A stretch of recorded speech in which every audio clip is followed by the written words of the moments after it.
Morning, Adam Winch here with Defenders USA. We're at the Cameo range in Colorado near Grand Junction that you ladies would be at for the A Girl and a Gun conference. Unfortunately, right, we all know what happened there. So anyways, you can see the surroundings just absolutely beautiful around us here where we're at. But we're going to talk about a couple things about rifle, about from long range precision, the idea of keeping your rifle cool, keeping your ammo cool, and we'll talk a little bit about sound socks. It should be pretty quick.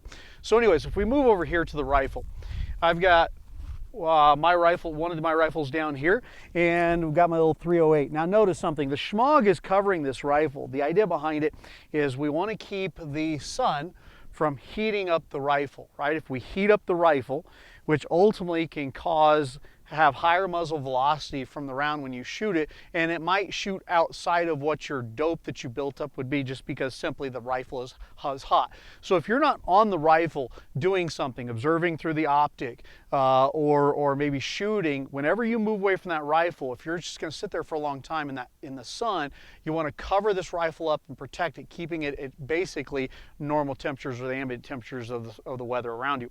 Furthermore, on top of that, if I take that smog off, you'll notice I've also protected the ammo that I have there. Just like the rifle, I don't want my ammo to heat up. If my ammo heats up, again, once it shoots from here, as the ammo is hotter than it should be, it's going to create higher muzzle velocity or velocity of the round. And it's going to change your point of impact from your normal dope setting. So again, protect the rifle, protect the ammo on there, and just cover that back up if you're not going to use it. Now let's say you don't have a schmog or something, maybe you have a bag with you. Just find something. A lot of times just have shooters flip something like this over it to ultimately protect them. So if you'll follow me here, notice I've got this ammo here, these 3 different ammo cans. Now this ammo can right here is full of 9mm ammo. We've been shooting out at a 100-yard steel plate out there with it. Kind of fun to do, but just with handguns, right? Just plinking it from there. But I'm still protecting that ammo. I don't want it to heat up at the same time. More importantly, this rifle, this ammo here, these 2 cans, that's full of long-range precision ammo, or in this case it's 308. I too want to keep her protected. Notice it's in the shade, and notice in this case, this box was in the shade earlier, but as the sun changes and it changes the shadow, I'm going to move it further back into the shade so I continue to protect that ammo and it doesn't raise the temperature of the ammo. So back to, again, the whole thought process on this is you don't want to change the muzzle velocity of the ammo from what it normally is by either heating up too much because in the sun. So protect your ammo, protect your rifle. Now let's move over here to sand socks. There's 3 sand socks here. Let's say you're going to use a sand sock to stabilize under the toe of the gun, the buttstock of the gun, so you can articulate it up and down and stabilize it. Now you can go to the box stores out there and you can buy sandbags, in a sense, if they call them that, but oftentimes the vinyl of those are really hard to use, and as you squeeze and manipulate those, it actually fatigues the hand, the arm, and they're just not well built. So I would recommend you actually build your own. These are just socks right here, right? Now notice with this sock right here, this one's full of rice and beans, about a 50-50 mixture of rice and beans, and it's also inside the sock, it's also inside a Ziploc baggie. So the rice and beans is in there in a Ziploc baggie, and it's put in a sock, and we've zip tied it down. This one actually belongs to one of our other instructors who's not here right now. He's actually overseas, but former special operations sniper, and he built this one in his pack, and he just simply pulled it out and used it. The reason there's plastic around the rice and the beans is because if this gets wet, ultimately it's going to swell this thing up and basically make it useless. So he protected it with plastic there, and then as he left for overseas, I snagged this from him, and he said, yeah, hang on to it. This one right here is another one that built up, right? This one's just more of a mixture of rice than beans, but it's again a mixture of rice and beans.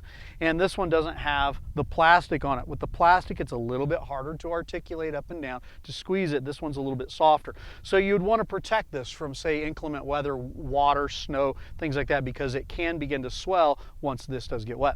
This one right here, this belongs to Russell. Russell's running the camera right now.